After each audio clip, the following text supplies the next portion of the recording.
Assalamu алейкум, құрметті көрермендер. Міне қазір біз сол Умукайс, яғни Жадара қаласындамыз. Грек империясы, одан кейін Рим империясы басып алған жерлер.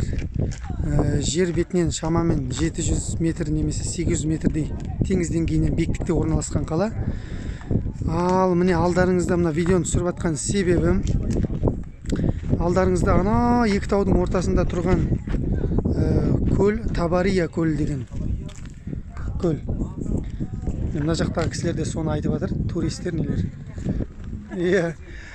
Міне Табария көл туралы қысқаша айтып кетейін. Пайғамбарымыз саллаллаху алейхи Даджал туралы оқиғаларды айтқан кезде еске түседі бұл көл. Себебі бұл көл жайында Даджал сұраған Тамим ад-Дари деген сахаба, хижреттің 9-шы жылы Тамим ад-Дари деген сахаба, жаңағы бұл сахаба саудагер сахаба болады. Сол пайғамбарымыз саллаллаху алейхи вассаламға хижреттің 9-шы жылы Мәдинаға келіп исламды қабылдайды. Сол исламды қабылдаған кезде өзінің басынан өткен оқиғаны айтады. Ол оқиға сол Даджалмен кездескендігі жайлы. Сол Даджал кездескен кезде Тамим ад-Даримен бір аралда кездеседі деп айтады. Орысша остров дейді ол. Сол жерде Даджал сұраған екен, Табария көлінде су бар ма деп сұраған екен. Міне алдарыңызда көріп тұрған мынау Табария деген көл, ар жағындағы Израиль мемлекеті. Осы көл әзірге су бар.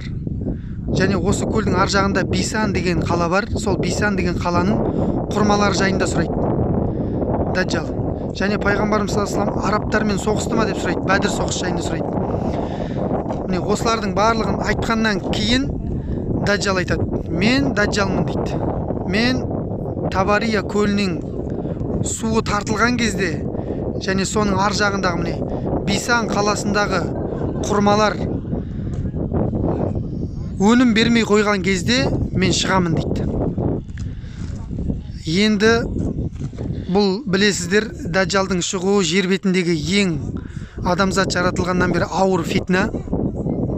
Сонда қалай қорғанамыз бұл Даджалдың бүліктерінен деген кезде пайғамбарымыз саллаллаху алейхи вассалам айтады, Кахф сүресінің алғашқы немесе соңғы 10 аятын жаттаған адам Даджалдың фитнасынан аман болады дейді. Міне сол Даджал сұраған Табария көлі сіздердің алдарыңызда. Мен дәл қазір Иордания мемлекетінің солтүстік шекарасындамын.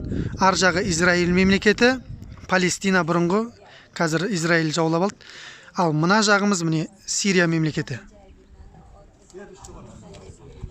Үш мемлекеттің қосылған жері. Осы жерлердің барлығы Шам елдері деп аталады. Келесі тарихи жерлерде жүздескенше амандықта болайық. Сәлем.